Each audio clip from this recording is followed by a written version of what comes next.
बरसों पुरानी बात है। एक जाट था, सीधा साधा और ईश्वर में विश्वास रखने वाला। कहते हैं कि कर्म अच्छे हों तो मिट्टी भी सोना बन जाती है। उस जाट के साथ भी ऐसा ही था। अगर वो बंजर खेतों में आंखें मूंद कर बीज फेंक देता तो अनाज के भंडार लग जाते। लाखों की बरकत होती थी, जैसे साक्षात लक्ष्मी का बेटा हो। उसकी किसी के साथ भी कोई अनबन नहीं थी। उसकी पत्नी भी सुलक्षणी और बहुत ही गुणवंती थी। पास पड़ोस के सभी लोग उनसे बात करने में अपनी बड़ाई समझते थे। पर पड़ोस के गांव का एक सेठ, जिसके पास उस जाट के जितनी दौलत थी, सेठ को हमेशा ये बात खटकती कि उसके आसपास के गांव में एक यही जाट है जो मेरे समान धनवान है। एक दिन वो सेठ जाट के गांव में अपनी उधारी वसूल करने के लिए गया तो उसने देखा कि जाट अपने घर के दरवाजे के बाहर बने हुए चबूतरे पर बैठा हुआ था। बस फिर क्या था, सेठ की चालबाज बुद्धि ने एक चाल सोच डाली। सेठ बोला, चौधरी साहब। जाट ने इतना सुना तो सेठ की तरफ देखते हुए बोला, हाँ सेठ जी, कहिए क्या बात है।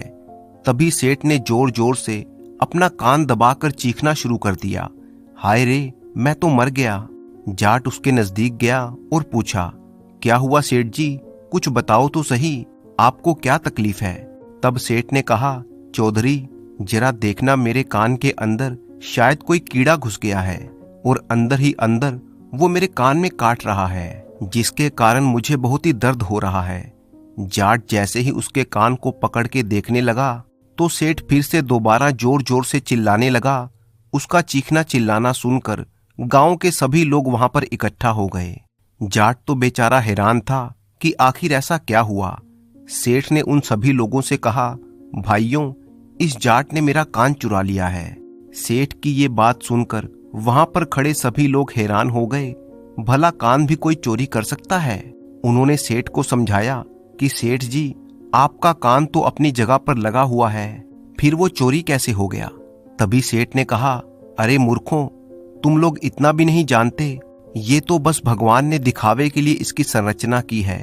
बाकी सुनने वाला कान तो इस कान के भीतर होता है और वही कान इस जाट ने मेरा चुरा लिया। मेरे कान के अंदर कीड़ा घुस गया था, वही दिखाने के लिए मैंने इसे बुलाया था, लेकिन इसने तो मेरा कान ही चुरा लिया। ये सुनकर जाट बड़ा परेशान हुआ। बोला, देखिए सेठ जी, मैंने आपका कान नहीं चुराया, आप मुझ पर गलत इल्जाम लगाते हैं। भला कोई किसी का कान कैसे चुरा सकता है। पर सेठ तो चिल्लाए ही जा रहा था। गांव वालों का ये आलम था कि वो बोलें तो क्या बोलें और ना बोलें तो क्या ना बोलें। आखिरकार सभी गांव वाले आवश्यकता पड़ने पर उसी सेठ के सामने हाथ जोड़े खड़े रहते थे। जब भी उन्हें धन की आवश्यकता होती, वो सेठ के पास कर्ज लेने के लिए जाते थे। अब उन्हें डर लगा कि अगर जाट की तरफ से बोल दिया तो सेठ दुगना ब्याज वसूल करेगा और अपना दुश्मन समझने लग जाएगा। भविष्य में आवश्यकता पड़ने पर वो हमें पैसे देने से भी इनकार कर देगा। इसलिए गांव वालों ने वही कहा जो सेठ चाहता था। अब सेठ दिन को रात कहे तो उन्हें रात ही बोलना था। सभी लोग जाट से कहने लगे, भाई, सेठ जी का कान उन्हें वापस कर दो, नहीं तो अच्छा नहीं होगा। ये हमारे अन्नदाता हैं। तुम्हारी कैसी हिम्मत हुई हमारे अन्नदाता का कान चुराने की। अपने पड़ोसियों की ऐसी मूर्खतापूर्ण बात सुनकर जाट बहुत ही हैरान हुआ। उस समय तमाशा देखने वालों की भीड़ में नगर का राजा भी शामिल था, जो कि अपना भेष बदलकर उस नगर में घूम रहा था, क्योंकि कभी कभी राजा अपनी प्रजा का सुख दुख जानने के लिए भेष बदलकर घूमता रहता था। और आज भी वो भेष बदलकर घूमने के लिए निकला था। तो वहां पर उसने लोगों की भीड़ देखी। सोचा, क्या माजरा है। ये जानने के लिए राजा भी उस भीड़ के पास खड़ा हो गया था। वो शुरू से आखिर तक उनकी बातें सुनता रहा, परंतु बोला कुछ नहीं। वो देखना चाहता था कि जाट अब कैसे इस मुसीबत से बाहर निकलता है। अब सभी गांव वाले सेठ की हाँ में हाँ मिलाने लगे। तो सेठ ने जाट से कहा, देखो चौधरी, या तो तुम मेरा कान मुझे वापस दे दो या फिर उसकी कीमत मुझे लौटा दो। जाट ने पूछा, अच्छा, अब आप अपने कान की कीमत बता दीजिए। सेठ बोला, मेरे कान की कीमत है 200 सोने के सिक्के। तुम मुझे 200 सोने के सिक्के ला दो, मैं तुम्हें माफ कर दूंगा। उस भीड़ में सबसे ज्यादा उम्र दराज आदमी गांव का सरपंच था। इसलिए सभी लोग सरपंच की तरफ देखने लगे। शायद सरपंच कोई सही फैसला ले सके, परंतु सरपंच भी सेठ से मन ही मन में बहुत ही डरता था। डर के मारे वो जाट से बोला, भाई चौधरी, तुम सेठ जी का कान उन्हें वापस कर दो, नहीं तो नतीजा खुद ही भुगतोगे। जाट बेचारा हैरान और परेशान हो गया। उसने जब लोगों की भीड़ को सेठ की हाँ में हाँ मिलाते हुए देखा तो मन ही मन कुछ सोचने लगा। सोच विचार करने के बाद वो सरपंच से बोला, सरपंच जी, मैं अपनी गलती स्वीकार करता हूँ। असल बात तो ये है कि ये हमारा पुश्तैनी धंधा है। हम लोग इसी तरह से लोगों के कान काट लेते हैं और जब बहुत सारे कान इकट्ठे हो जाते हैं तो विदेश में जाकर उन्हें बेच देते हैं। वहां पर हमें कानों की अच्छी कीमत मिल जाती है। और फिर जाट आगे कहने लगा, सेठ जी, मैं आपका कान वापस तो दे दूंगा, परंतु एक समस्या है। सभी लोग हैरानी से बोले, अब क्या समस्या है? तब जाट ने कहा, आप लोगों के आने से पहले मैंने सेठ जी का कान चुरा कर अपने भाई को दे दिया था और मेरा भाई वो कान लेकर उसे गोदाम में रखकर आ गया है। अब समस्या ये है कि वहां पर ढेर सारे कान पड़े हैं। मैं सेठ जी का कान पहचान कर ला तो दूं, मगर एक काम हो सकता है क्या? अगर सेठ जी मुझे अपना दूसरा कान काट कर दे दें तो मैं इसकी जोड़ी का दूसरा कान उन्हें ढूंढ कर वापिस ला सकता हूँ। सभी गांव वाले अब जाट की हाँ में हाँ मिलाने लगे। गांव वाले बोले, सेठ जी, आप अपना दूसरा कान काट कर इसे दे दीजिए, जिससे ये चौधरी आपके कान की जोड़ी का कान आपको ला कर दे देगा। सेठ तो ये सुनकर हक्का बक्का रह गया। वो गिड़गिड़ाते हुए बोला, नहीं नहीं, मैं अपना दूसरा कान काट कर नहीं दूंगा। मुझे कोई कान वान नहीं चाहिए, मैं एक ही कान से अपना काम चला लूंगा। अब तो वो जाट जिद पर अड़ गया। बोला, नहीं नहीं सेठ जी, मुझे बहुत ही पछतावा है कि मैंने आपका कान चुराया है। आज के बाद मैं तौबा करता हूँ, अब किसी का कान नहीं चुराऊंगा, इसलिए मुझे आपका कान लौटाना ही होगा। आप जल्दी से मुझे अपना दूसरा कान दे दीजिए। अब तो सेठ के चेहरे की हवाइयां उड़ने लगी। उसने कहा, भाइयों, मैं अपना कान इस जाट को नहीं दूंगा। क्या पता ये मेरा दूसरा कान भी ले जाए और पहले वाला कान भी वापस ना लेकर आए। इस तरह से तो मैं दोनों कानों से वंचित हो जाऊंगा। नहीं नहीं, मैं अपना कान इसे बिल्कुल नहीं दूंगा। अब तो जाट मस्करी में लग गया। उसने कहा, सेठ जी, एक काम तो हो सकता है। अगर आपको मुझ पर विश्वास नहीं तो मेरे साथ चलिए और अपना कान पहचान कर ले आइए। बेचारा सेठ अपनी ही चाल में फंस चुका था। वो किसी तरह से इस जाट से अपना पीछा छुड़ाना चाहता था, परंतु जाट तो अब पूरी तैश में आ गया। उसने कहा, सेठ जी, या तो अपने मुंह से सारी सच्चाई बता दो, नहीं तो मैं आपको राज दरबार में घसीट कर ले जाऊंगा।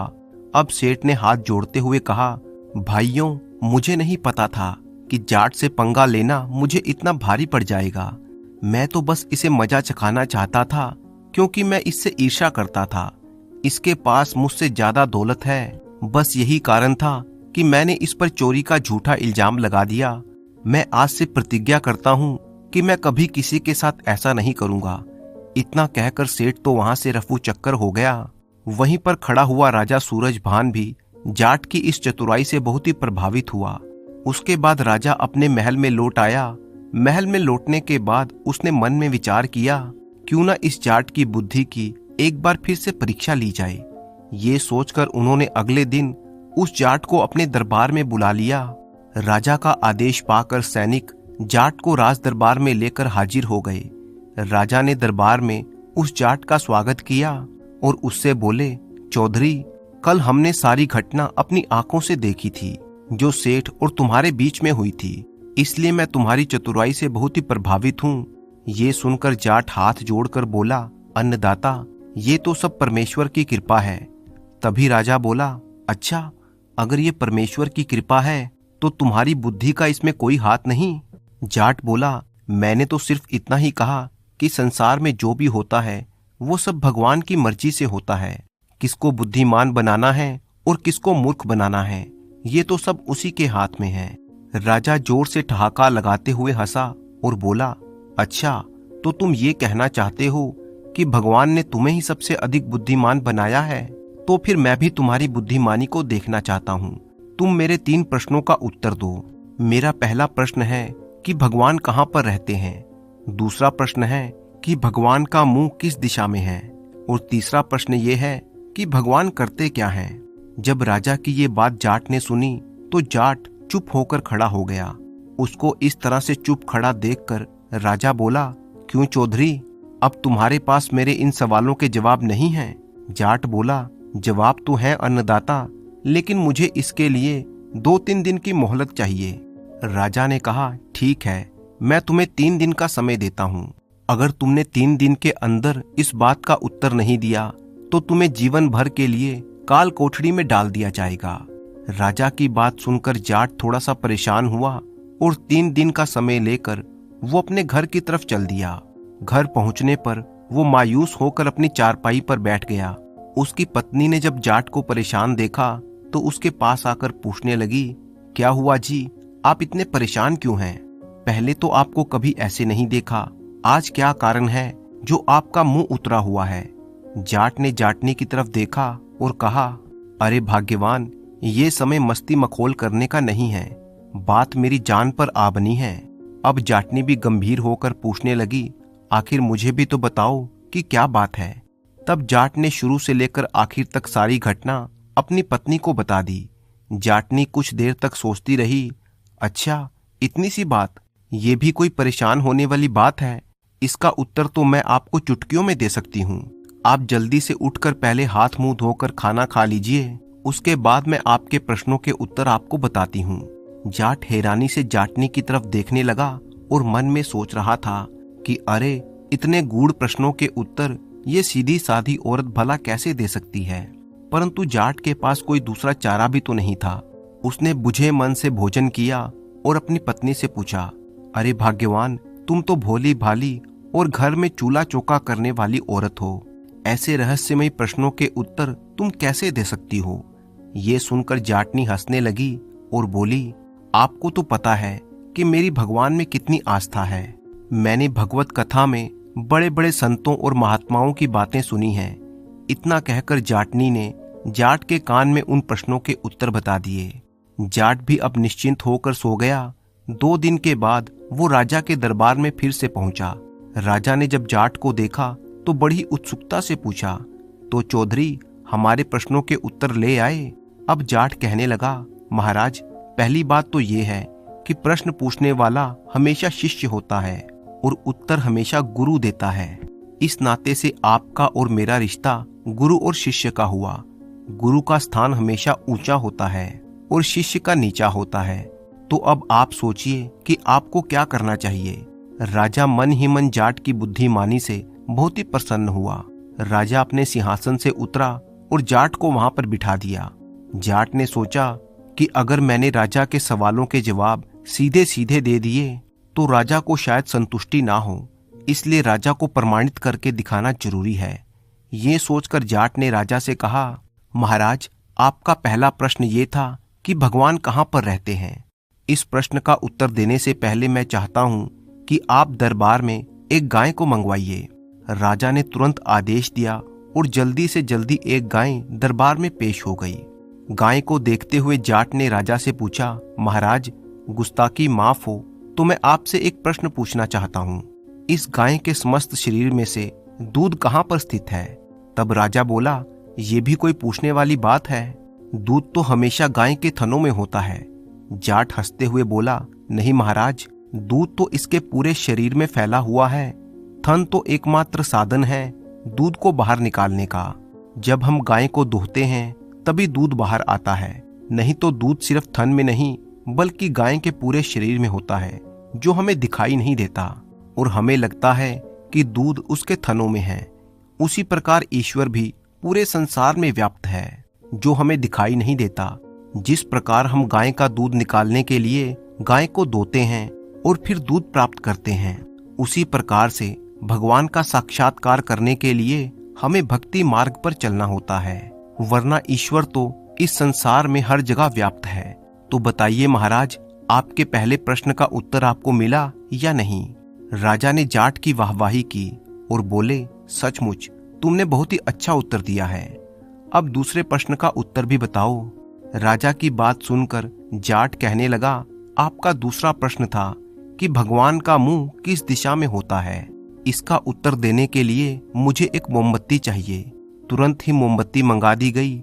जाट ने मोमबत्ती को जलाया और फिर राजा से पूछा, महाराज अब मुझे आप ये बताइए कि इस मोमबत्ती की रोशनी का मुंह किस तरफ है? इसकी रोशनी किस दिशा में जा रही है? राजा ने मोमबत्ती को ध्यान से देखा और कहने लगा, इसका मुख तो ऊपर की तरफ है, लेकिन उजाला चारों ओर फैला हुआ है। भला ये कैसे कह सकते हैं कि इसका उजाला किसी एक दिशा में कहां पर है? जाट फिर से हंसता हुआ बोला, तो महाराज उसी तरह से भगवान का मुख किसी एक दिशा में नहीं है, वो तो अंतर्यामी है, कण कण में बसा हुआ है। उनका मुख चारों दिशाओं में है। हम ऊपर की तरफ मुंह करके देखते हैं कि भगवान ऊपर है, जिस तरह से इस मोमबत्ती की लो का मुंह ऊपर की तरफ है। अब आपके प्रश्न का उत्तर आपको मिल गया होगा। राजा ने मुस्कुराते हुए कहा, चौधरी वाकई तुमने बहुत ही अद्भुत उत्तर दिया है। मैं तुम्हारे दूसरे प्रश्न के उत्तर और तुम्हारे प्रमाण से बहुत ही संतुष्ट हूँ। अब जाट बोला, तो महाराज आपका आखिरी प्रश्न ये था कि भगवान क्या करते हैं। इसका उत्तर देने से पहले मैं आपसे ये पूछना चाहता हूँ कि आप तो पूरा दिन राजमहल में आराम से सिंहासन पर बैठे रहते हैं, भला आप क्या करते हैं? राजा को ये बात सुनकर थोड़ा सा क्रोध आ गया। वो बोला, तुमने ऐसे कैसे कह दिया कि मैं क्या करता हूँ? तुम्हें नहीं पता कि सारे राज्य की जिम्मेवारी मेरे कंधों पर है। पूरी रात भेष बदलकर मैं नगर के लोगों के सुख दुख का पता लगाता हूँ। जब मैं भेष बदलकर घूम रहा था तभी तो मुझे तुम्हारी बुद्धिमानी का पता चला। क्या तुम भूल गए इस बात को? पूरे राज्य की व्यवस्था और राज दरबार की व्यवस्था मुझे ही करनी पड़ती है। राज्य में पानी की कमी तो नहीं, कोई भूखा तो नहीं, सारे राज्य की बागडोर मेरे हाथों में ही तो है। सब कुछ मुझे ही करना होता है। राजा को इस तरह से क्रोधित देखकर जाट हाथ जोड़कर बोला, महाराज मेरे कहने का ये मतलब नहीं था। मैं तो आपको बस इतना समझाना चाहता था कि जैसे आप इस पूरे नगर के राजा हैं और इस राज्य को संभालते हैं, प्रजा की जरूरतों का ध्यान रखते हैं, सबकी बागडोर आपके हाथों में है, जनता को आप अपना बच्चा मानते हैं, उसी तरह से पूरे जगत का राजा वो ईश्वर है। पूरे संसार की बागडोर उसी के हाथ में है। सुबह को इंसान भूखा उठता है पर रात को भूखा सोता नहीं। उस ईश्वर को हम परमपिता परमेश्वर कहते हैं। वही सबके पालनहार है।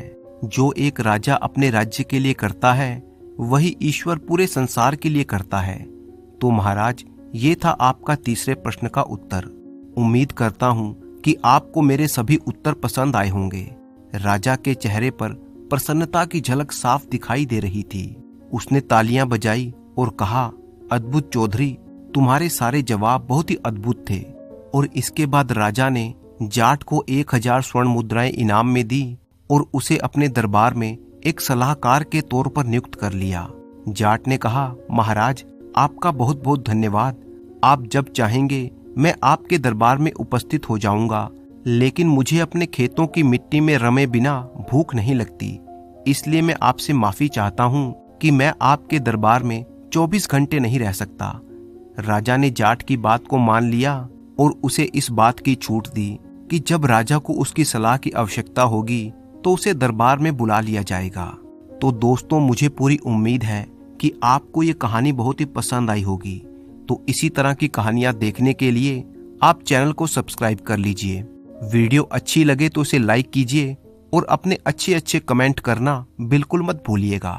तो मिलते हैं आपसे किसी अगली वीडियो में।